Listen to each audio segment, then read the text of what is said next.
from an uninhabited volcanic island in the middle of the North Atlantic to a thriving tourist destination known for its beautiful sights and vibrant and unique culture, Iceland and the Icelanders that inhabit it have certainly come a long way. But where did these Icelanders come from, and how did this beautiful yet remote island become what it is today? Those are the questions I'm going to be answering in today's video, continuing the actually unintended theme of Nordic countries with the history of the Icelanders. But with that little intro out the way, let's get straight into the video. Unlike its other Nordic counterparts, the human history of Iceland only started relatively recently, with the first human inhabitants of the island potentially being Irish monks, who may have been present on the island prior to the later arrival of the Norsemen. The Landnámabók, which is an Icelandic written work describing in considerable detail the settlement of Iceland, written in the 1100s, mentions the presence of Irish monks known as the Papar prior to Norse settlement, and states that these monks left behind Irish books, bells, croziers, as well as many other things. The Landnámabók further elaborates that the Irish monks abandoned the country when the Norse arrived or had otherwise left prior to their arrival. It is worth noting that despite the fact the Norse recalled many artifacts left by the Irish monks, as stated, no such artifacts have ever been discovered by archaeologists, throwing some doubt into the Irish monk story. Ultimately, it is up for debate whether these monks actually ever did live on the island, as no definitive proof has been presented, so it is up to you individually to decide what you think. What is more certain though is the story of the Norse discovery and settlement of Iceland, which is believed to have begun sometime in the early 9th century,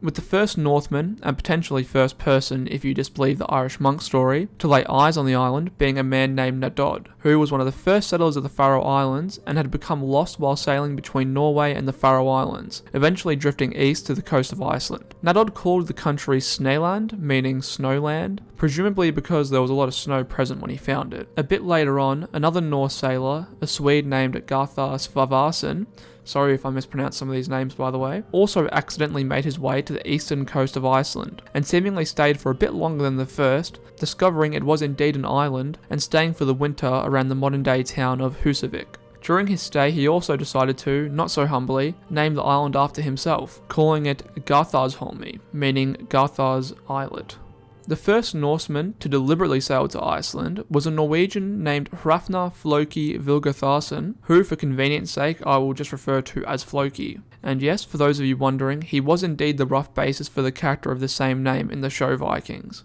Floki, accompanied by his family, is believed to have left Norway in search of the island in 868 AD, where he first set sail to the Shetland Islands off the coast of northern Scotland that were at the time controlled by the Norse, where it is said that one of his daughters tragically drowned. Following his brief but tragic stay in Shetland, he then made his way to the Faroe Islands, where another one of his daughters was wed, before taking 3 ravens to help him find his way to Iceland, thus earning himself the nickname Hrafnar Floki, which translates to Raven Floki. After sailing a while from the Faroes, Floki set the ravens free, with one flying back to the Faroes, another back on board, but the third flying northwest and not returning to the ship or the Faroes. Thus Floki knew they were close to land, so he and his companions followed the third raven, where they eventually spotted a large bay in what is now northwestern Iceland, with one of his companions, Fax, remarking that they seemed to have found a great land, with the bay which faces Reykjavik thereafter being known as Faxaflói, or Fax's Bay. After suffering through the winter, the summer came to the island for the first time for the men,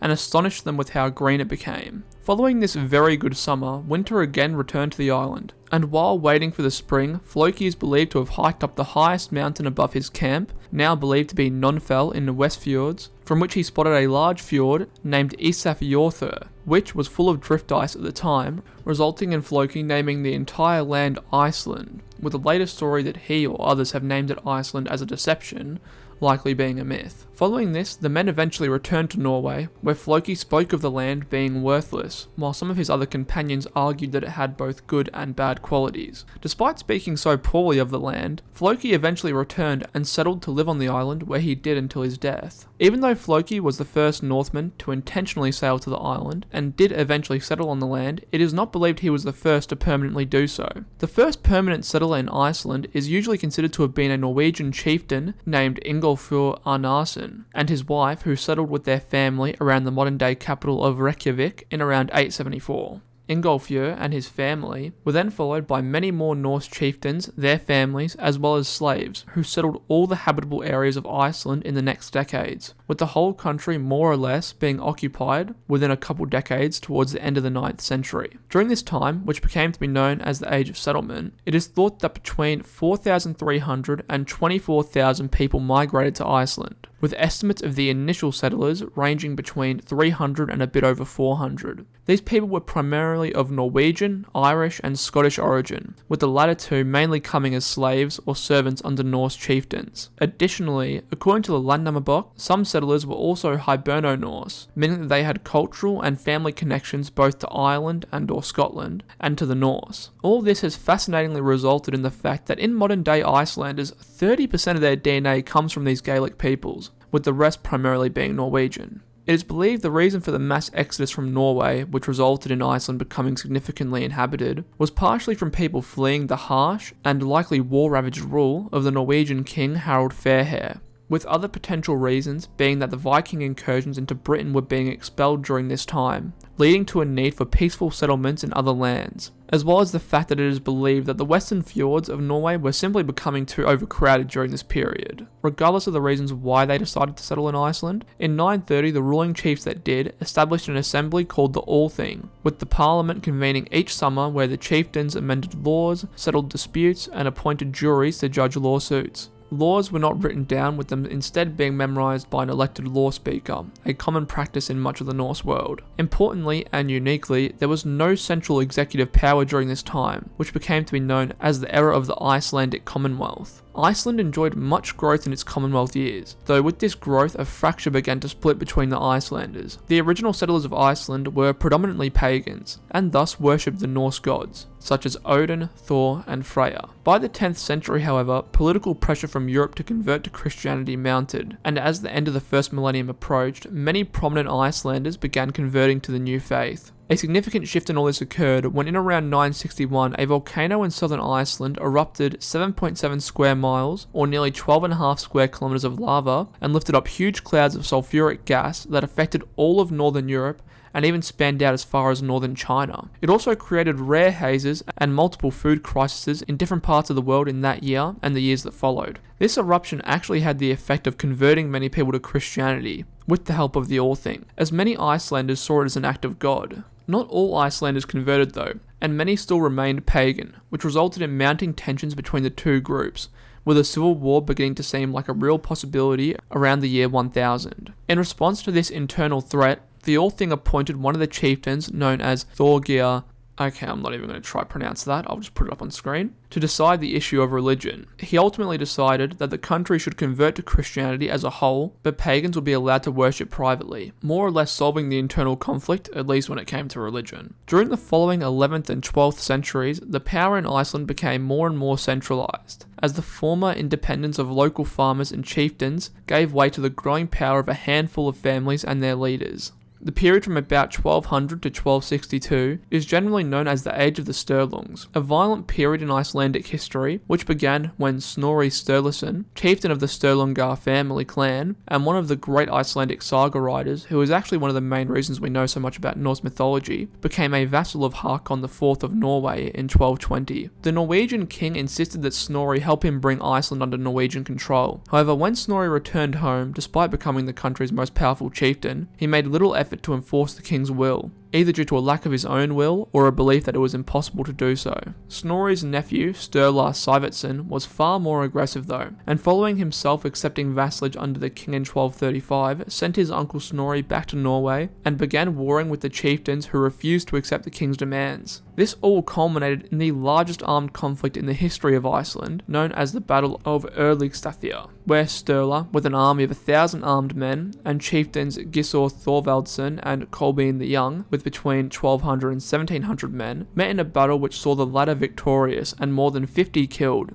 including Sturla and his father Sævator. Following the defeat of his family, Snorri was forced to return home to Iceland after having fallen out with the Norwegian king due to his support of an attempted coup. It was then that the victorious Gissur Thorvaldsson, who was also a vassal of the Norwegian king, received instructions to assassinate Snorri, which he promptly did in 1241. 1 year following this, another one of Snorri's nephews, Thorthur Kakali Sævatsson, also returned home from Norway, where over the next few years he travelled around Iceland gathering forces to both secure his own life and in order to avenge his fallen family. In 1244, he fought in Iceland's only significant naval battle against the forces of Kolbein the Young, around Hunafullay Bay in the northwest of the country, though both leaders survived the engagement and it was indecisive. Kolbein the Young died the following year in 1245, with, I would presume, his son, Brandor Kolbensson, taking command of the family. In the meantime, Thorthur's forces continued to grow, which led to him confronting Brandor in 1246 in the Battle of Hawksness, the bloodiest battle ever fought in Iceland, where about 100 of the little over 1,000 roughly evenly split men on the field were killed, including Brandor Kolbensson, resulting in a significant victory for Thorthur, with him becoming the most powerful chieftain in the country. Despite their conflicting interests, Gissur Thorvaldsson and Thorthur didn't fight each other, as they were both vassals of the King of Norway, so instead appealed to him as a mediator. The king decided in favour of Thorthur, which resulted in him ruling Iceland between 1247 and 1250 practically alone. In 1250 though, he was called back to Norway by the king, as he wished to have the most powerful Icelander nearby to him. Thorthur died in Norway in 1256, and after a few more minor conflicts, the king ultimately gave Gissur the title of Jarl and sent him back to Iceland to negotiate with the Icelanders, finally agreeing on Norwegian kingship and the Commonwealth officially coming to an end in 1264. Finally, under Norwegian rule, not much of note occurred in Iceland in the following decades, as Norway's consolidation of power was quite slow and internal conflict finally gave way to peace. Iceland remained under Norwegian kingship until 1380, when the death of Olaf II of Denmark ended the Norwegian male royal line, resulting in Norway, and thus Iceland, becoming a part of the Kalmar Union, along with Sweden and Denmark, with Denmark as the dominant power. During this time, and the centuries that followed, both English and German merchants became very prominent in Iceland, due to the abundance of good fish off the coast of Iceland, with the wealth from these merchants being credited with raising Icelandic living standards and laying the groundwork for their later success in this regard. Following the collapse of the Kalmar Union in the early 1500s, Iceland remained a part of Denmark-Norway, primarily under Danish rule, and by the middle of the 16th century, Christian III of Denmark began to impose Lutheranism on his subjects, with some Catholic bishops in Iceland opposing such efforts. However, this resistance was crushed when in 1550, one of its leaders, John Arason, was captured and he and his two sons beheaded following their defeat in the small-scale Battle of Southafell. After this, the Icelanders became Lutheran once and for all, with them remaining largely so to this day. Attempting to increase their own power, Denmark further forbid Iceland to trade with countries other than Denmark in 1602, which remained in effect until 1786. Though it does seem this trade monopoly was largely in name only, as Iceland continued to trade with foreigners such as the Dutch and the French, though presumably a bit more discreetly. Despite Denmark exerting so much control over Iceland, they don't seem to have done much in the way of protection, as Iceland was raided in 1627 by a Barbary pirate fleet that abducted almost 300 Icelanders into slavery, in an event known as the Turkish abductions. Iceland's hardships would not stop there though, as during the 18th century, climatic conditions in Iceland reached an all-time low since the original settlement, with these problems being far worsened by the eruption of a volcano named Laki in 1783, which spat 12.5 cubic kilometers of lava, with the subsequent floods, ashes and fumes killing 9,000 people and 80% of livestock on the island. The ensuing starvation caused by this natural disaster went on to kill a quarter of Iceland's population in a period known as the Mist Hardships. As Iceland attempted to recover from the chaos, the Napoleonic Wars broke out in Europe, with the resulting Treaty of Kiel in 1814 separating Denmark and Norway, with Iceland being kept by the former alongside the Faroe Islands and Greenland as dependencies. Unfortunately for the Icelanders, throughout the rest of the 19th century, the country's climate continued to worsen, which resulted in a mass emigration to the New World, particularly Manitoba in Canada, where some 30,000 people of Icelandic descent call home in the modern day, with the entire population of Icelandic descended people in the USA and Canada now being around 150,000. Back in Iceland though, growing calls for further sovereignty from Denmark resulted in, exactly 1,000 years after the first confirmed settlement, Iceland finally being granted its own constitution and limited home rule over domestic affairs, which was further expanded in 1904, allowing Iceland yet more sovereignty. In the years following this expansion, Iceland prospered. However, following the outbreak of World War I, which Denmark and by extension Iceland had no direct involvement in, Iceland became increasingly isolated, as the British attempted to prevent Iceland from trading with the other Nordic countries and therefore indirectly with Germany by imposing costly and time-consuming constraints on Icelandic exports to its fellow Nordic nations. This resulted in Iceland's living standards declining significantly as it became highly indebted. Though Iceland was never directly at war with Germany, many Icelanders did end up fighting on the Western Front, with 1,245 Icelanders serving in the war, with 989 fighting for Canada and 256 for the US, with 391 of these actually being born in Iceland, while the rest were of Icelandic descent. Of these combatants, at least 144 died during the war, with 61 of these being Iceland-born. Additionally, 10 Icelanders were taken prisoner by the Germans, and 10 women of Icelandic descent and 4 women born in Iceland served as nurses during the Great War. The aforementioned factors resulted in the war having a lasting impact on Icelandic society and their external relations. Iceland's overall competent governance of internal affairs and foreign relations, while relations with Denmark were interrupted during the war, showed that Iceland was capable of handling itself, which resulted in Denmark officially recognising Iceland as a fully sovereign state after the war in late 1918, with Iceland then joining a personal union with Denmark. Iceland at this point became essentially fully independent in terms of governance and internal matters, though they still shared a monarch with Denmark also representing its foreign affairs and being in control of its defence, as Iceland had no armed forces during this time, which actually continues to this day. Following the end of World War I, Iceland again had a period of prosperity, which was ultimately shattered with the outbreak of the Great Depression, which hit Iceland hard as the value of their exports plummeted. The further outbreak of the Spanish Civil War in 1936 cut Iceland's exports of saltfish by half, with the depression lasting in Iceland until the outbreak of World War II, when prices for fish exports once again soared. Following the outbreak of war, despite fish prices soaring, Iceland was unable to trade with Germany, as they previously had, as the British enforced a blockade on the German Reich. Iceland demanded that Britain allow it to trade with the Germans, however to no avail. Some months after the outbreak of war, on the 9th of April 1940, Germany occupied Denmark, severing communications between Iceland and Denmark. As a result of this, on the 10th of April, the Parliament of Iceland took temporary control of foreign affairs and the Coast Guard, with the Parliament additionally electing a provisional governor, Svein Björnsson, who later became the Republic's first president.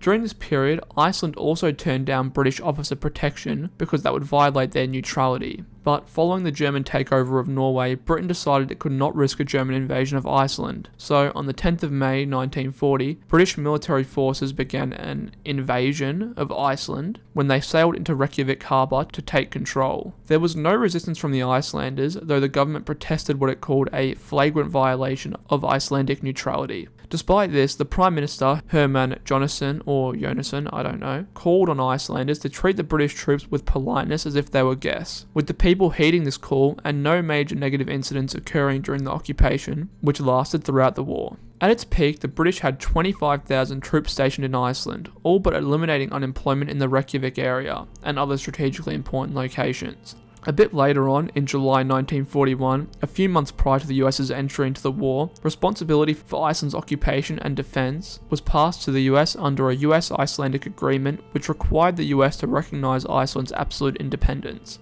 Following this agreement, the British were replaced by up to 40,000 Americans, which staggeringly outnumbered all adult Icelandic men, with the country at the time having a population of around 120,000. One might assume that these occupations would be bad for Iceland. However, as previously alluded to, they actually resulted in an economic boom for the country, as the occupiers injected money into the Icelandic economy and launched various projects essentially eradicating unemployment and raising wages considerably. According to one study, by the end of World War II, Iceland had been transformed from one of Europe's poorest countries to one of the world's wealthiest. Iceland would finally gain full independence, actually during the war, when on the 31st of December 1943, the personal union agreement with Denmark expired after 25 years. And 6 months later, Icelanders voted 97% in favour of ending the union and 95% in favour of the new fully independent republic constitution. All this became official on the 17th of June 1944, with the aforementioned Svein Björnsson becoming Iceland's first president.